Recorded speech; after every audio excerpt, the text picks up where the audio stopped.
New on Daybreak, the housing market is holding steady this summer with strong sales. Realtor Dan Brown from FC Tucker is here with us with their latest real estate report.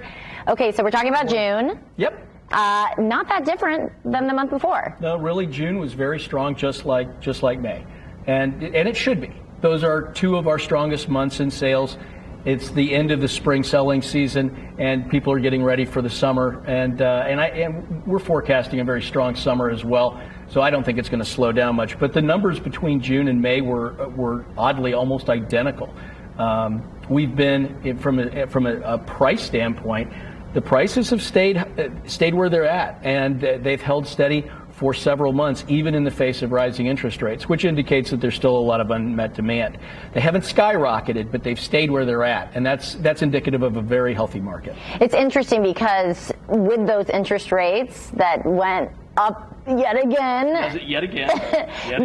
There's the worry that this wouldn't be that great of a market, but it's definitely a different market than this time a year ago. How so? Well, that's absolutely true. And even though the numbers look identical, and actually we've met last year's record high prices, and we're very close to meeting the same numbers that were created when the interest rates started to escalate.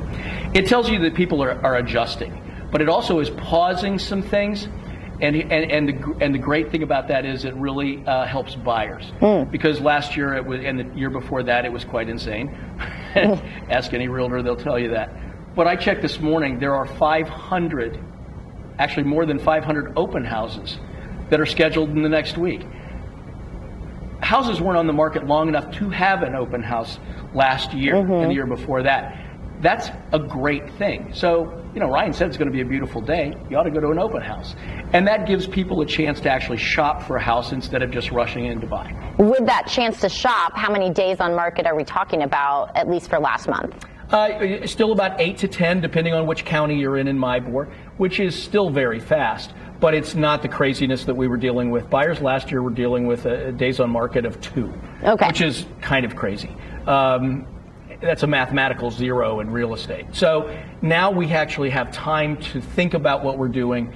And there's also something that the numbers don't reflect, and that's the kind of sales that are happening. In normal times, buyers put their house on the market, sell it, and then go find another house, and it's known as a contingent offer. That's actually common. We had none of those in the last 2 years because there were so many offers. So now people are actually, they have a reasonable belief that they're going to find another house, and they have a reasonable belief that they're going to sell their home at a good value. And so they're stepping into the market the way we had traditionally done it. And what that does is it gives more houses for the next person to look at. It actually eases the inventory shortage that we've had for so long. Really quick before we go, advice to anyone out there looking to buy or sell a house right now. Plan. Always plan. This is not something that you want to just decide to do and then go out and start going to open houses. Sit down with a mortgage broker, get your numbers together, sit down with a realtor, set up a plan, and be very deliberate about what you intend to do and what you want to do. All right. Dan Brown, thank you so much. We really appreciate your time and your advice as always.